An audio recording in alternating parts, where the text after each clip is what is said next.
So here is the collection from today. Sorry there was no audio in this video except for now, because it was absolutely windy. It was super windy. So yeah, let's take a look at the rocks that we got today. We got a few big ones, especially that huge one right there, so let's take a look. Here you go.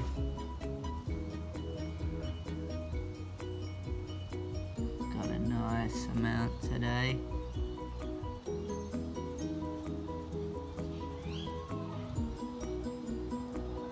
And yeah, that's all of them. So yeah, it was a good day out. We didn't even get to explore the whole beach because we didn't have time. But yeah, I bet you if we did, we would have gotten a lot more. So yeah, peace out.